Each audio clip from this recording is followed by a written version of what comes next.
There we go, we startin'. Hello. Oh yeah. I need Hold to on. open more stuff. Don't worry, we can cut all this out. It's like we can cut this bit out. Oh no.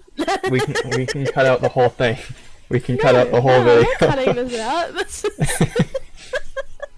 Hello. I am unprepared. Me too. Welcome to the recording of the podcast, and Yes. we are in after the So, I'm Jax. This is Dylan. I am the Dylan. This is the Dylan. Yes. Turtle Ubu Man. Ooh. I am Kiwi, this is Moose Man, and this is a podcast about films and things, where we discuss Yes. the films and things related to the films and outside the film that has something to do with the film or people in it. Capiche? Films, the thing I am not an expert at whatsoever. Oh, he is so uncultured. It's wild how uncultured this man is. I've seen a movie or two in my day, specifically one or two. That's about all. All the movies he's watched recently have been because I've been there to show them to him. Like, he Yes. hadn't seen most of the Marvel movies, and those he had seen, he'd seen, like, what, clips of? Yeah, I know. I And knew he's the like, Thanos I'm memes. a superhero. I don't like superheroes. And then I made him watch Marvel movies, and he's like, I like superheroes now.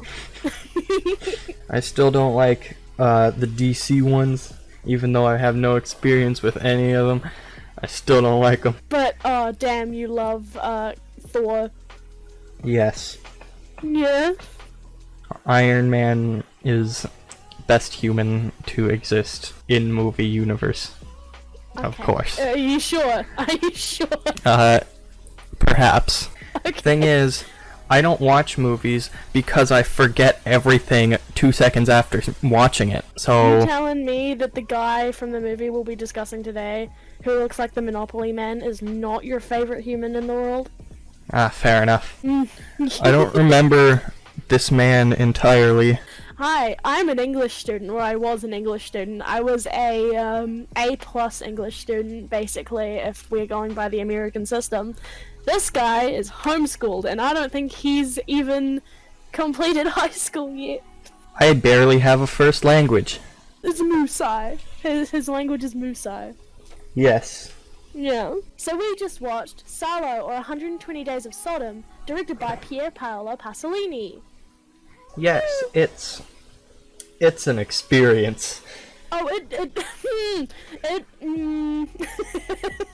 I straight up would not recommend this for anyone to watch, unless you've got a really strong stomach and you are well over the age of 18.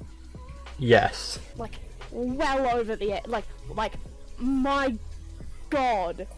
I am 19, Dylan is 18. I wish I hadn't experienced this movie so young.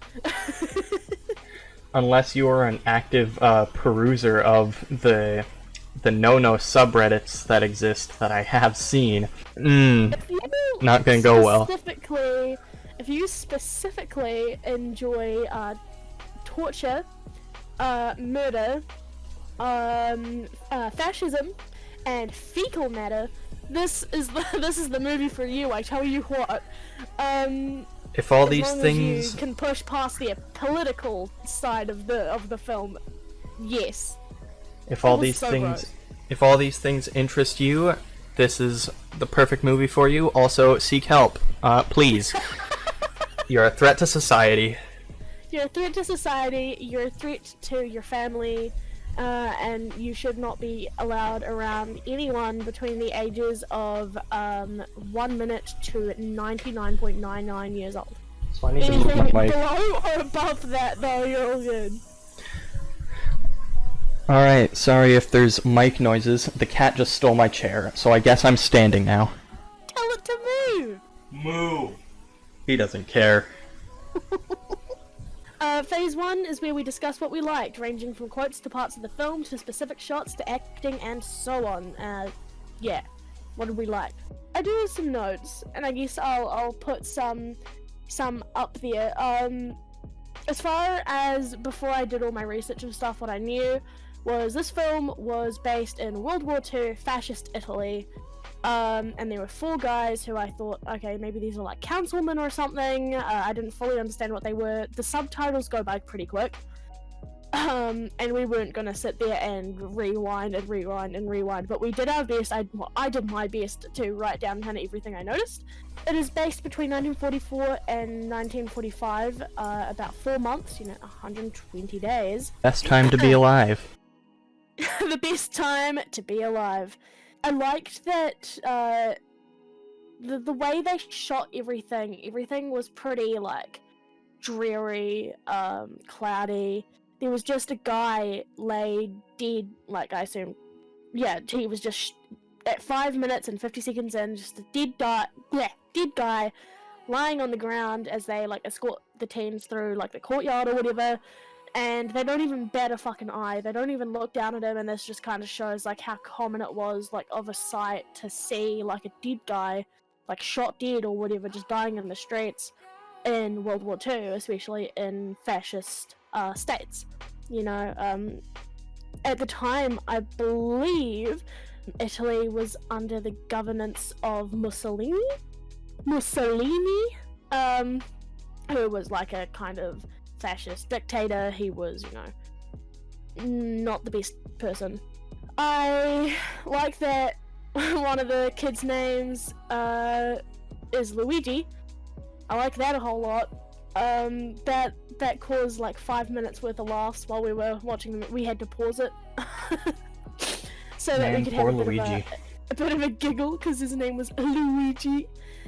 And really, at the very start of the film, you get the kind of idea what kind of people these councilmen are. Like, they're obviously very horrible men. Because at the very start, they agreed to marry each other's, like, young teenage daughters.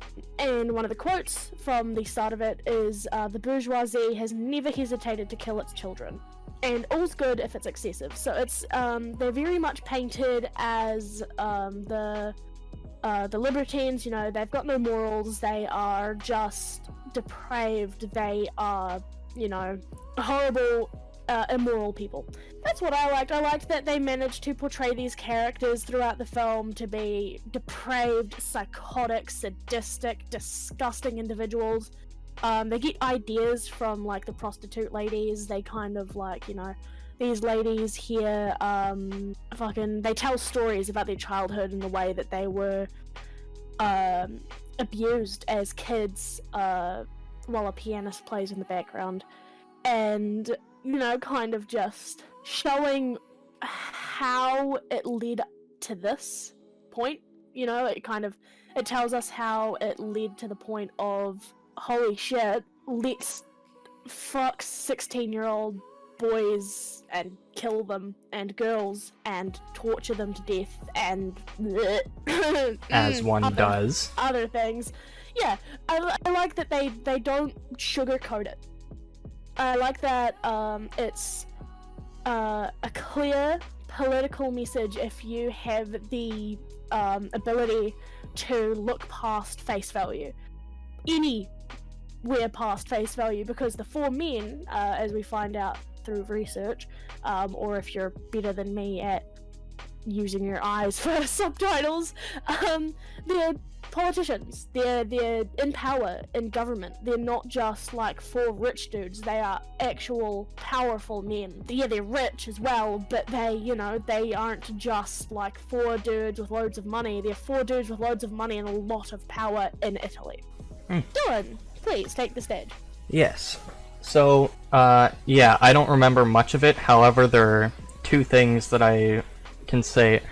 Well, one, I don't know if it would count as liking it, because this probably isn't the kind of thing where you would want this. So, all the stories from the fancy dress ladies that appeared to be very rich and also high in power at this point, they just looked like they belonged there. The stories they were all telling, they managed to make it very immersive. Considering what these stories were, I don't know if I'd consider this a good thing. For the sake of telling stories, that's something you would generally want in it. I don't remember much of the stories on their own, aside from they were very similar to what was going on in that house at the time, except, you know, they were like 7. And should I give you? You've got notes. Yes. Because like one of the women was like sexually assaulted by a professor when he was, and like one other guy. Yes. One of the women like tells stories about how she had I didn't write this down in my notes, but I remember it. She had a client who was on his deathbed, and all he wanted was like to eat her ass or something, or like her eat his ass or something. It was something like that. And then he died, and she was just like, okay. His final wish was for a mouthful of ass. No. He died happy. It was poopy. Ah. He wanted poop. Man, he could have just done that himself. He didn't need someone else to help him with it. Shat on. I think it was literally he wanted to be shat on by this. It's so depraved and disgusting. Oh, by the way, foreshadowing into how the rest of the movie goes. Just saying. Poop. Lots of poop. Lots of it. What did you think of some of these quotes? Like, any man found having sex with a woman will be punished with the loss of a limb. Or here are the laws that'll govern your lives. And my favorite one, orgy room. Very good. Most of these quotes look like they were specifically said by these people, like, as a way just to assert dominance, I guess. They're like team posing, but yeah. 1940s. Yes, World War II T-posing. Like, all these quotes are pretty much just like, fuck you, we're in charge, get over it. I'm gonna make all these rules just because I can. They show the depravity, through... So when he directed this movie, he considered himself a Catholic Marxist. So religion was definitely a part of his life by now. And he put in, and this is very purposeful, all of it was very purposeful, but one of the quotes put in was, the slightest religious act performed by anyone is punishable by death, which is descriptive of the immorality of the four men and those who are, you know, part of the experience. Is they're very atheistic, and I guess I'm not sure if Pasolini was actually trying to say, you know, atheists equal child rapists, but there are people in history who have believed that atheists are child rapists and eat babies and so on and so forth. So atheism, or rather anti-theism, was very much rejected and considered to be depraved and immoral and corrupt and, you know, bad. Yeah, I think if this was made within the last few years, like if this took place in 2020, I think it would be put there. It would probably be slightly changed. Maybe it would, like, maybe so it's like not about atheists and such, but like I feel like whatever they put there would be put there just so the director can be like, these people are like this. See, this is what these people are. Like, it would be. Yeah, this is. It would essentially be Twitter. I like how they were all for equality. You know, they weren't just objectifying the whammons. There was lots of pee-pee in there as well. They were very fair and equal for everyone, I guess. They don't. For the rich people and the studs and the daughters. Yes. No, yes. Actually, even their daughters were abused. One of them had nails in her mouth. Yes. I simply mean they didn't discriminate based off gender, as in as in like who they're gonna Yeah. kidnap and keep there. Yeah, they were very equal. They had 9 of each that were the victims, and then like I think it was 4 studs. The way that they weren't equal was a bit heckin' rude. If the girls were too overweight or too ugly, had a missing tooth, they were like, no, we don't want to kidnap these ones. Yeah, fair enough. Like, Hey, they guys, they ladies, tried. ladies, hold on. Out there, ladies, gentlemen, okay? If you're ever feeling bad because you're unattractive, at least you'll never be kidnapped by Italian fascists looking to indoctrinate you into a sex cult.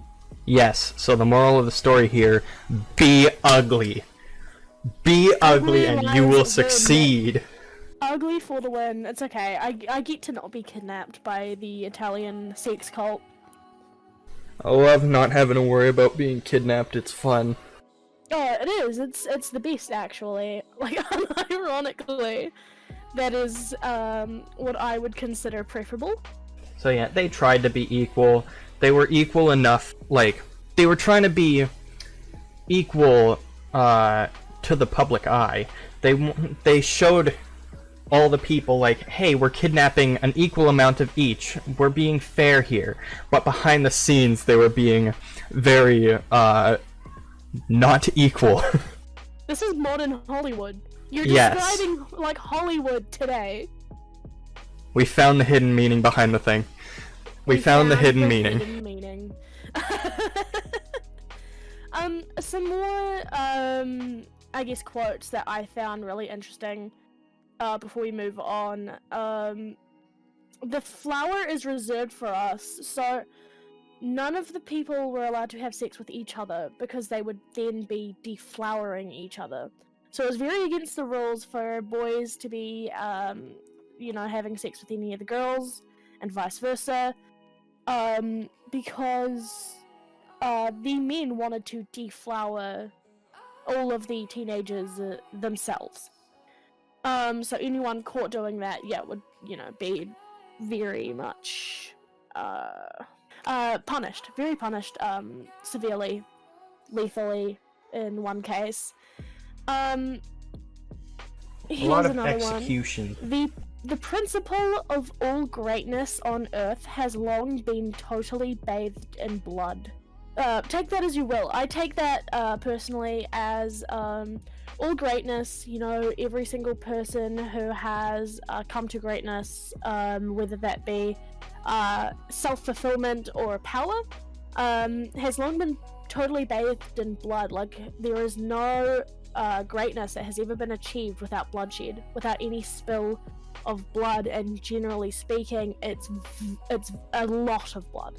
It's not just, oopsies, haha, killed this one person, it's like a lot.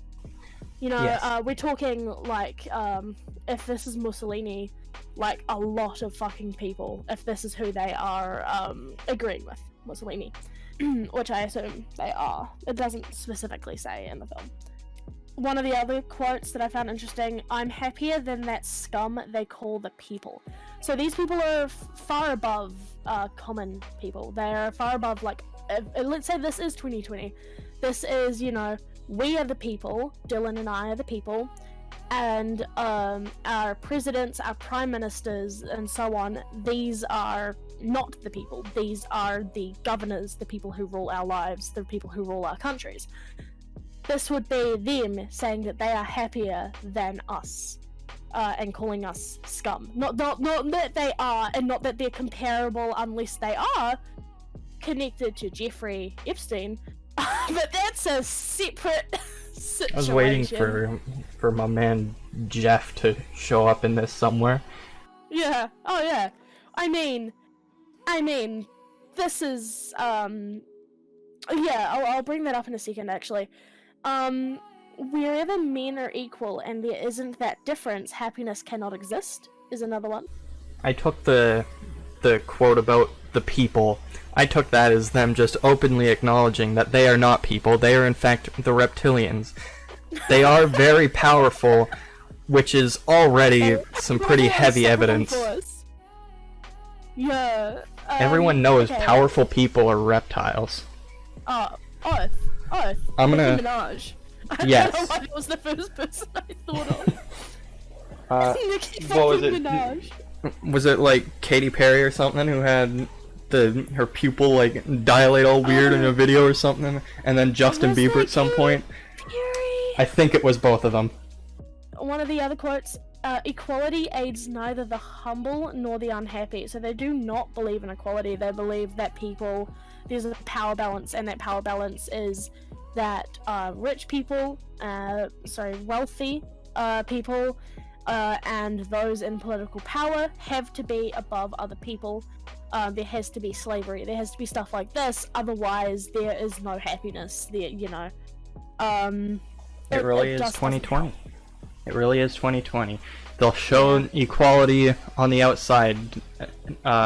They'll pretend they're being equal to show the public, but then they don't really believe in it. They're gonna be as unequal as they can just because they think it's better. Yeah.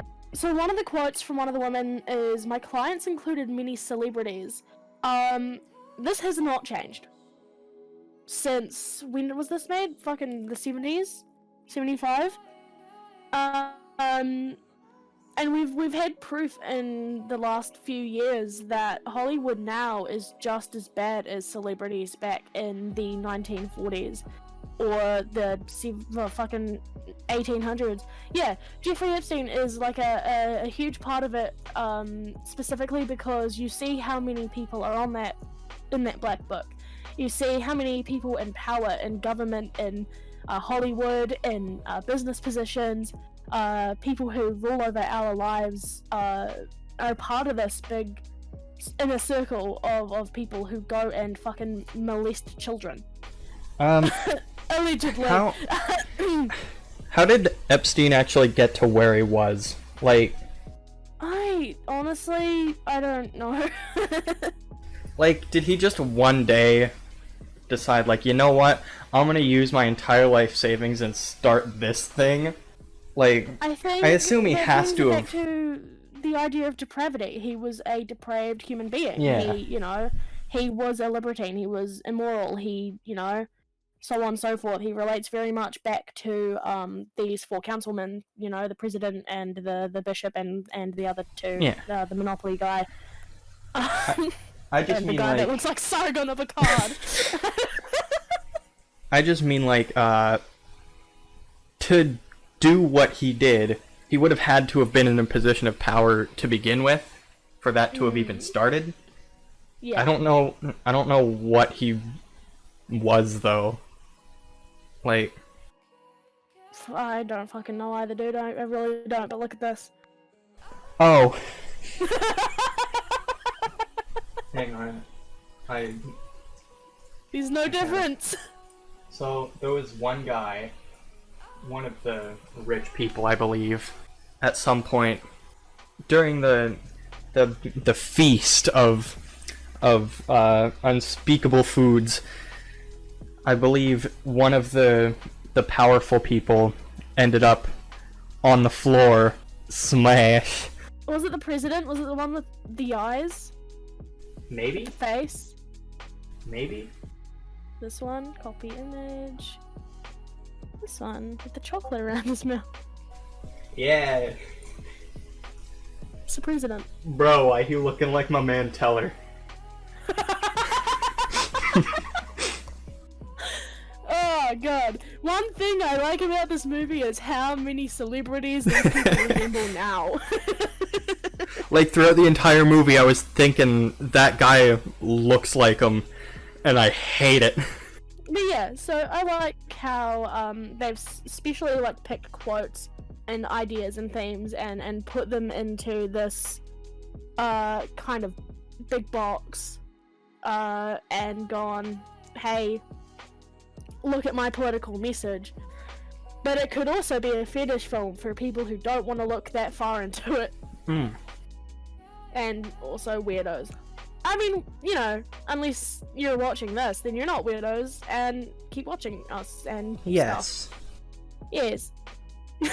You'll go into it thinking, like, knowing that it's, like, this big political thing, But then 20 minutes into watching it, you'll have forgotten about that entirely, and you'll just be sitting there like, what the fuck am I watching? Yes. This is not okay. Someone's going to call the police. I'm gonna use that as like a teaser trailer for this episode. Now we're moving on to phase 2, which, unsurprisingly, is what we didn't like about the film. It's general criticism and so on. Alright, so main thing I didn't like, they really drilled in the use of thing. Like the shit tub. They really wanted to put that in. Wait, the what? The shit tub. The tub of shit. Oh no, I don't fully remember it, but you're giving me PTSD flashbacks. But I don't remember like enough to have any sort of context or anything. So, I'm just getting these images flashing in my head. At one point, one of the women talks about fecal matter as a, because this is in the part, the circle of excrement. It's all based on, a certain, I guess novel, Dante's, something, Divine Comedy, there we go. But, so she like tells a story about Poopy, and then, one of the guys, presumably the president, like gets these ideas. She like talks about killing her mother, and this makes one of the girls cry because her mother jumped into the river to try and save her and drowned while she was being kidnapped, and so like she cries, and this like gets the guys off, and like she begs God to save her and gets shot. Before that, she like eats Poopy from the Sargon looking dude, and you know, then gets murdered because she, you know, it was a religious act, you know, and the slightest religious act performed by anyone is punishable by death. Then the president was like, yeah, I like Poopy. So they started getting all of the people to collect their fecal matter and put it in this big tub in the bathroom, and that was what they would feed people. Oh yeah. Yeah, and then they were forced to sit in the shit tub. Yeah, I forgot about that. I was thinking like just a straight up bathtub. It was like a big thing. It was a massive tub of shit. The poopy jacuzzi. The poopy jacuzzi? Yes, that is what it was. Fuck. Is there anything else you would say you didn't like about it? Well, just in addition to the general thing about that, I remember in the bedrooms underneath everyone's bed, they had these large, I think they looked like teacups, but they were just massive. That's where they would do their business. So they had to, they took their dumps in those so that they could save them for later meals. Yeah. I think there was one guy that just went days without it, just so he wouldn't have to. Or maybe it was the other way around. Maybe everyone was just refusing to, and there was one guy that finally did. No. Everyone was doing what they were told, but one guy was not excreting. Maybe they just went into two separate rooms and they were different. Like one of them, no one had done anything, but they pulled out one guy's bowl and there was just one thing there, and they're just like, ooh, would you look at this beauty here? And then in the other room, everyone was just going about it normally, and there was the one guy that decided to just be constipated for 2 weeks. But yeah, the whole... You know what? I don't like the whole thing. There's, like, nothing good about it. What I didn't like, and this is, I know that this is a result of it being a fairly old film, but this is also why I don't like many old films. It's so jumpy, you know, and chaotic, and I know that that was the I guess, kind of the point.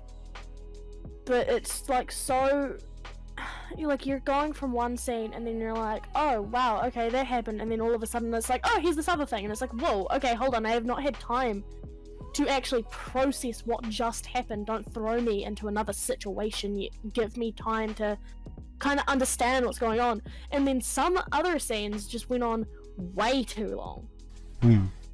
Like way too long.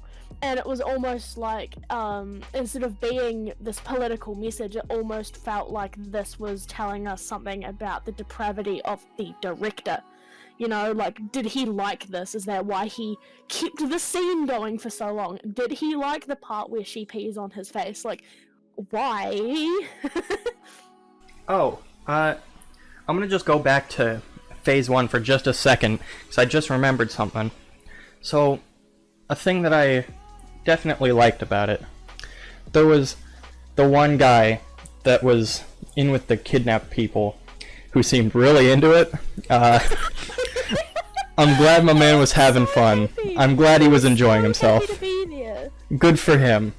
I'm glad he enjoyed his time there. But he died in the end. He's still dead. Yeah. He was having a rockin' good time. Like, he had fun while he was there, and that's what's important. He was Jay chillin', you know? He was just having a great time. Like, during the whole wedding scene where the one guy went around grabbing everyone, he was, like, I think he went last, but he was just sitting there, just bouncing around, excitedly waiting his turn. Like, he was into it. He was wild, and he was that way from the very start. He was just, like, he was so, like, cheer happy, man. He was, like, hell yeah. I'm happy for him. He got kidnapped, but he took it and he was happy with it. He didn't get all sad and depressed like the rest of them. He was fine. He was living in the moment, just like PewDiePie said. Yes. Now we've brought PewDiePie into this. He's gonna be assaulted again. People are gonna be like, "What? PewDiePie was in the movie now? Yes. Was he involved in this? Before he was even born." Was PewDiePie around in 1944? It was based on PewDiePie. Was PewDiePie a World War II bishop? Yeah. Yes. I think that's what one of them were. Sex. Yes. That's PewDiePie right there. The image in Discord, that's PewDiePie. I think one of the things that really put me off about this was how much fecal matter was involved. Yes, they really wanted to drive that in. They really wanted to drill into your head that these kids had to sit in feces, poop in front of each other, poop on people, poop in people's mouths, eat poop, sit and poop, eat it, sit in it. It was disgusting. And then I didn't like how realistic it looked at all, because that I know that was chocolate melt down to like look like poop, but it looked like corny, gross poo. It looked awful, but considering it was probably chocolate, the actors probably had fun with it. They were probably having a good time. The girl crying while eating chocolate, that was like when you get dumped. when the bishop dumps you. I didn't like that, or maybe this was my own fault. In fact, probably it was my own fault. The names, they just got shot at you and then they'd disappear, and then like you wouldn't hear their names for ages afterwards, and it was like, what are their names again? And then, oh boom, look, oh there's the name again, and you're like, oh okay, oh no, there it goes. Every time. Yeah, I don't remember a single name. When they arrive at like their kind of, I guess it's like a castle kind, well not really, it's just like a really big mansion-y, like stone mansion kind of area, really far away from like other humans and such. I guess maybe they weren't thinking about the technique, or maybe they didn't have time to wait for a better filming day for it, or whatever. But when they arrive at this mansion, it's just like sunny and bright and like quite happy looking, and everything's like, oh, chill, bro. Oh, it's so good, you know. There's sunlight, it's warm lighting, and everything.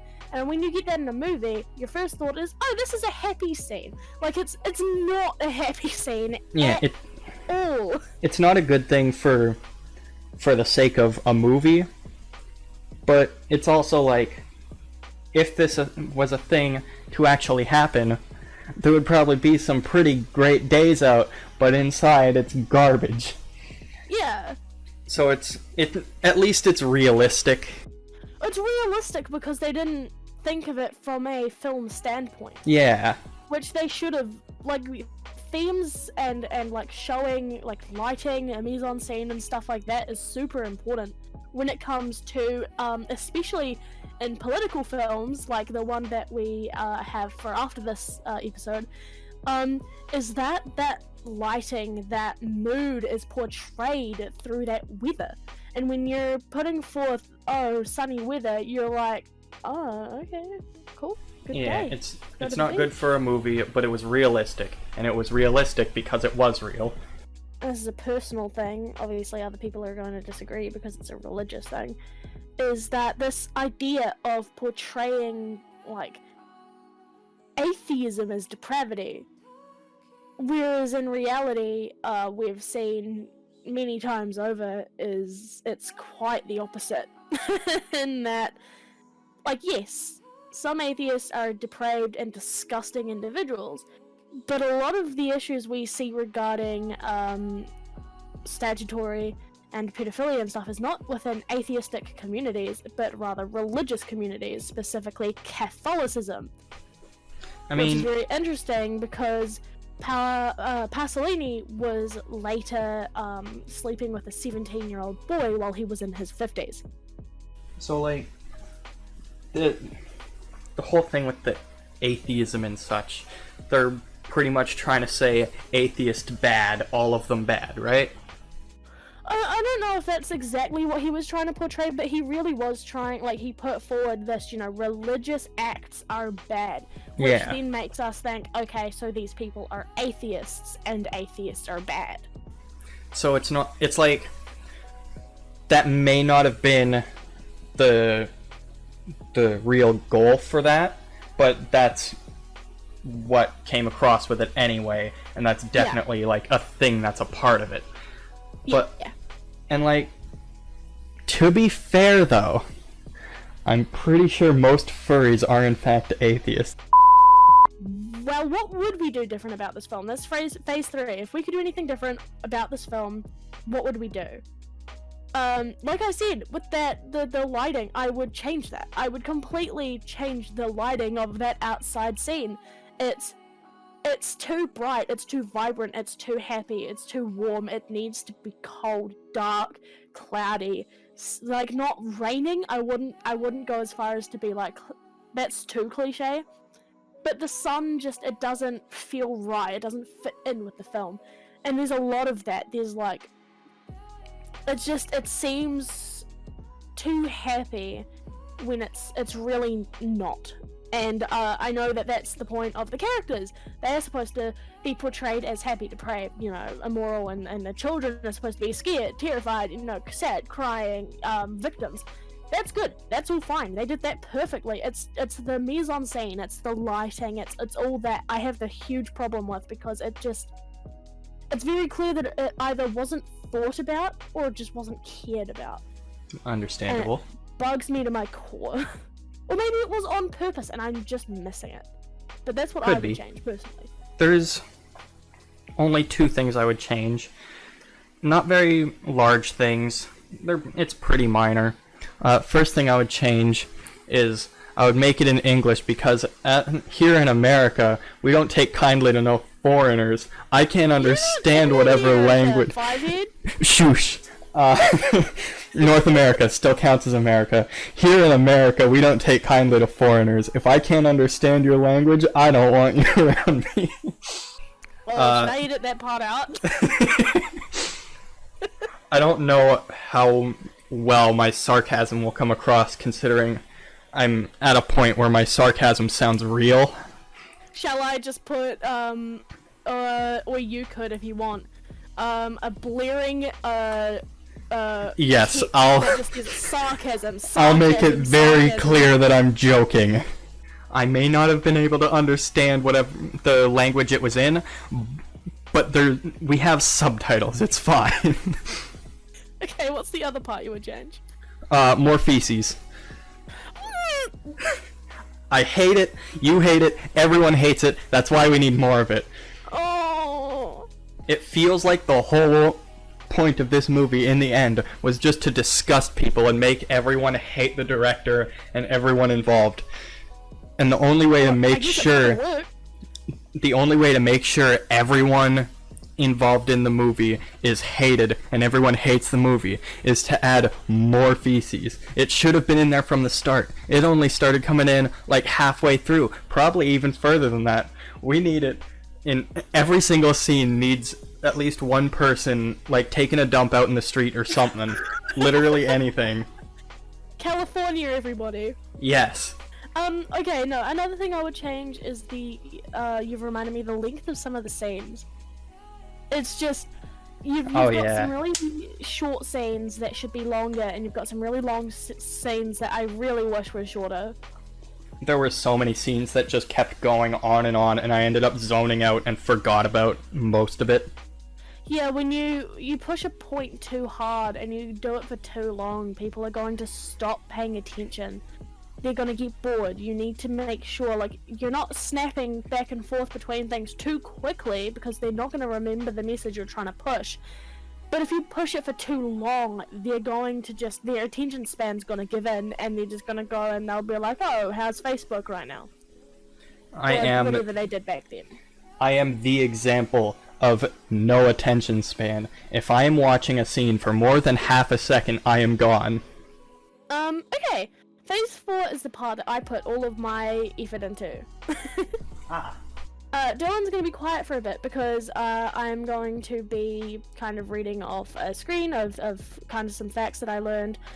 So phase 4 is when we look into the background of the director. It's obviously all pre-researched. We discuss interesting things that happened in real life regarding the film, the actors, the director, you know, all that kind of thing. Dylan, you're allowed to interject if you want, I don't mind, but this is my spotlight scene.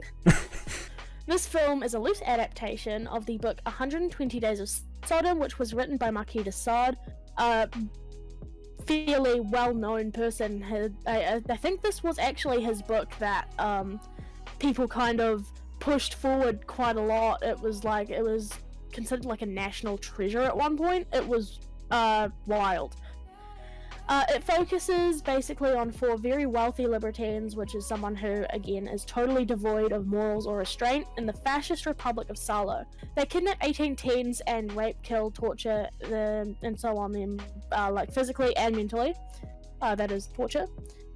This might come off as a fetish flick to anyone who is just kind of taking it at face value, but it is a film, and this is from Wikipedia because there are themes that I'm sure that we missed along the way, discussing political corruption, socialism, consumerism, nihilism, morality, abuse of power, social Darwinism, sadism, fascism, and sexuality.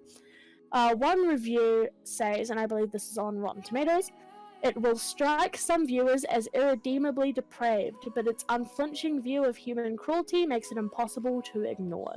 Not depraved enough, we need more turdage. It's the only way to make it fully hated. The story, and I think, this is quoted from Wikipedia.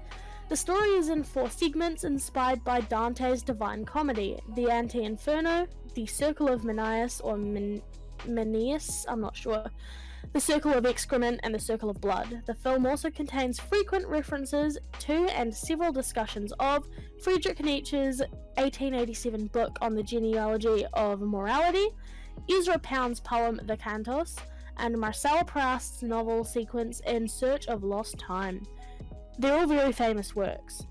And as far as I can tell, the original book was written in 37 days, while Marquis was imprisoned in the Bastille in 1785, so not long before the French Revolution.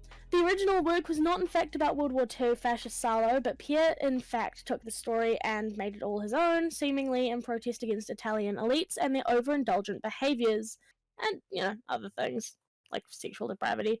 Which is fair enough, I suppose. The film does remain banned in some countries, those being, and this is according to a 2015 article, I'm not sure how up to date it is considering I managed to watch this just fine through a simple Google search. Italy, which is ironic, Finland, Australia, Germany, New Zealand, and Norway. Right, so I'd like to kind of talk about some of the stuff that happened around Pasolini really quick, because it's quite interesting.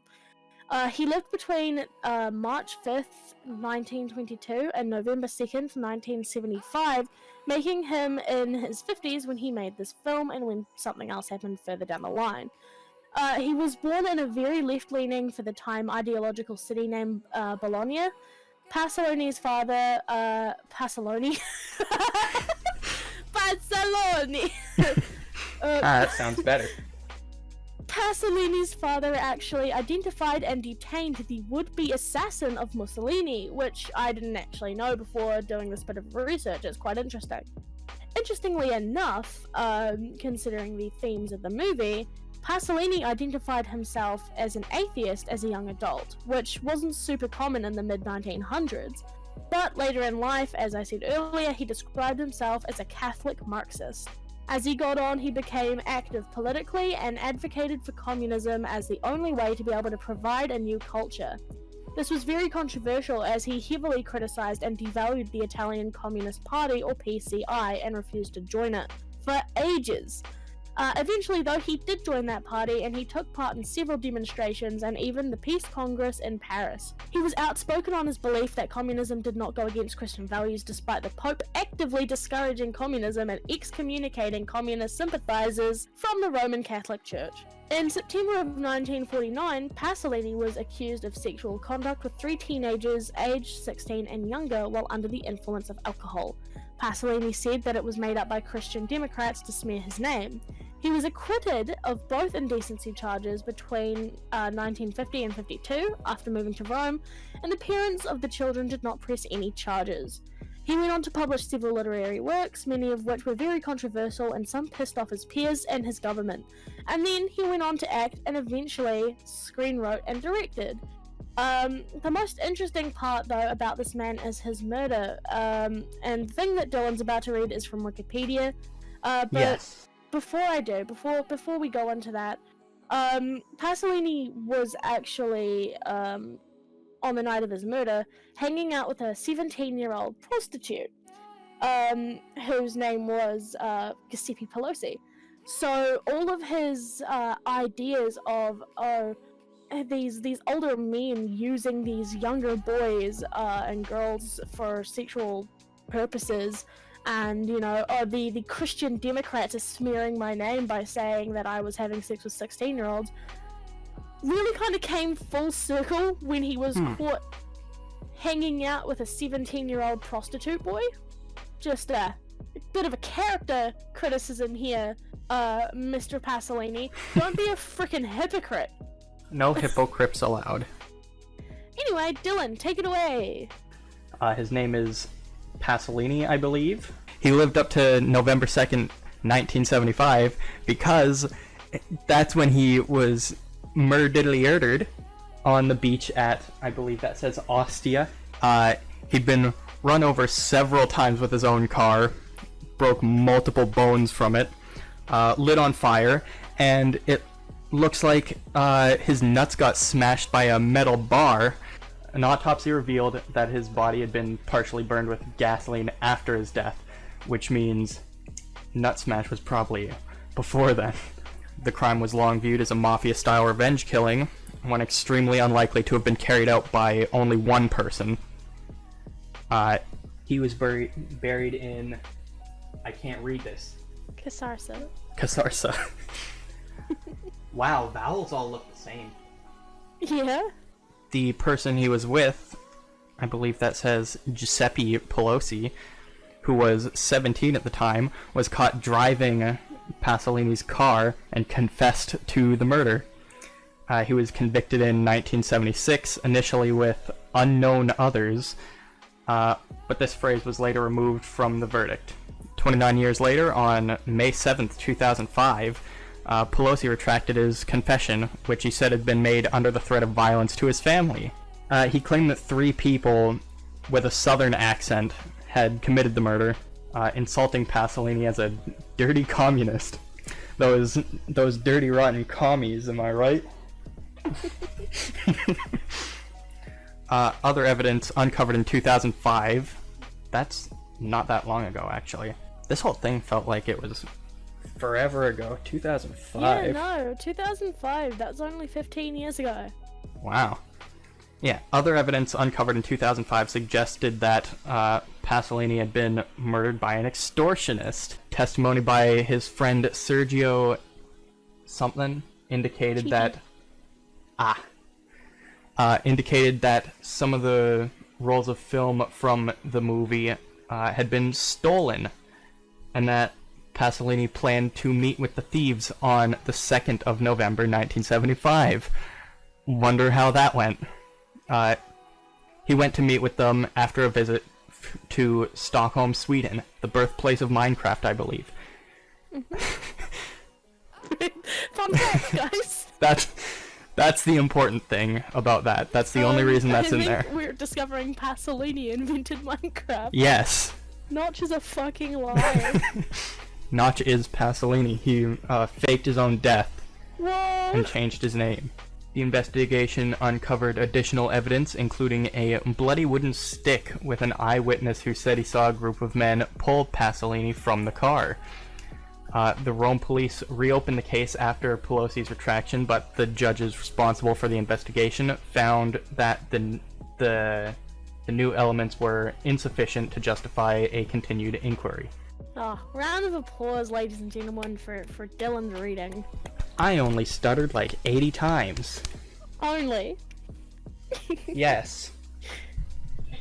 Is it obvious that I'm hardly able to read English, and that I hardly have a first language, as I said?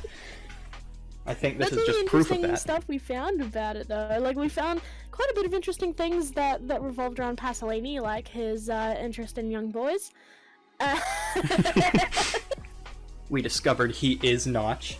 That's the biggest discovery of the whole thing. We have found out that he is Notch, and he is the inventor of Minecraft. So Phase 5 is basically like, what do you think the film is trying to express, discuss theories, and so on and so forth. Well, we know what the film is trying to express. It is a distaste towards the Italian fascist government. He does not like fascism, he does like communism, he does not like the hierarchical, these people are above everyone else and everyone else is just scum. He does like socialism. So he's pretty fucking clear in the quotes that he uses and everything, like what his position is. I believe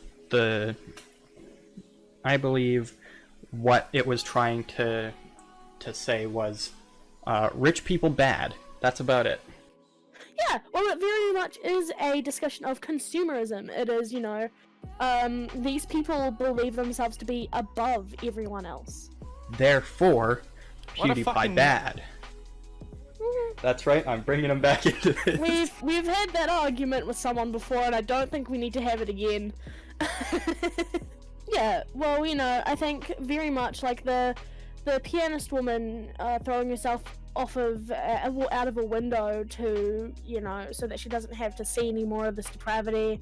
The socialist salute that one of the boys does, Ezio, I think it was, does the socialist salute before getting shot to death by people who are obviously fascists, and the constant quotes of equality being bad really does push forward the point of depravity, the point of like the being against fascism and being kind of liberalistic and stuff like that. That is the point of the film, is to be like a open protest against Italian fascism and all forms of fascism, but being pro moral, communistic, presumably Catholic kind of thing. That's kind of where we're at.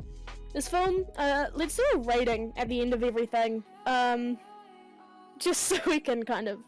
I don't recommend anyone watches this, unless you're very, very into poop, or can read between the lines and kind of, and want to kind of see for yourself the kind of messages that Pasolini is putting forward in his work. I would not recommend watching this, and if you're under the age of 18, don't. Just don't. Do not. Don't do it. If not for legal purposes, then for... Imagine if your parents walked in on you watching this and the girl's eating the poop. Don't do it. Yeah. Just... no. Like, okay, wait till you're 18? If you're going to anyway at some point, just be prepared. Oh, yeah. Be as prepared as you can, and then prepare more. If you have a strong stomach, or if you are easily triggered by, you know, things about sexual violence, rape, torture, murder, fascism, anything like that, I wouldn't. I just straight up would not bother watching it, because it's not going to be pleasant. Basically, Piano Lady at the end represents the viewers by that point of the movie. Yeah, all of us want to just jump out of a window by the end of watching this shit. If you manage to make it that far in, you pretty much are Piano Lady. Yeah. Well, yeah, that's kind of it, you know? We talked about kind of the ideas behind the movie, we talked about, you know, the background of the director of the film, kind of talked about the writer of the original book, what we liked, what we didn't like, you know, with the poop and the lack of poop were the best parts. No, Dylan, you're wrong, fight me. And yeah, that's where we're at, really. It was the first episode of our podcast, and it was... It's gone better than expected. Let's say thank you to the lovely people at home who decided to watch the film. The film? No, don't do that. Stay away from that. Thank you for watching our podcast. First episode, I know it's a bit wonky, it's janky, we're trying to, you know, this is the first time we've tried doing this kind of thing, and over time, as we learn and grow and become, like, better at this kind of thing, the timing of things will be improved, the awkwardness will hopefully dissipate, but probably not by very much. We'll figure it out we'll kind of eventually. get into the groove after a couple episodes. I just hope that you guys thoroughly enjoyed it. If you've got any suggestions for what we could add to each episode, please go ahead and leave us a comment, kind of, you know, talk to us about it. Join our Discord server, because we've got one, and leave us suggestions for what you think should be discussed. What should we watch next, kind of thing. Yeah? Have I left anything out? I think it's all good. Well then, say your goodbyes. Yes. Thank you for... Thank you everyone for dealing with this. We know this wasn't a pleasant experience. We hope that you'll continue to click on this awful mess of a podcast and help us learn and grow and become better at podcasting, and hopefully see some growth in our channel and such. Yes? Yes. Okay, let's say goodbye. Goodbye, my friends. Goodbye. Watch you later.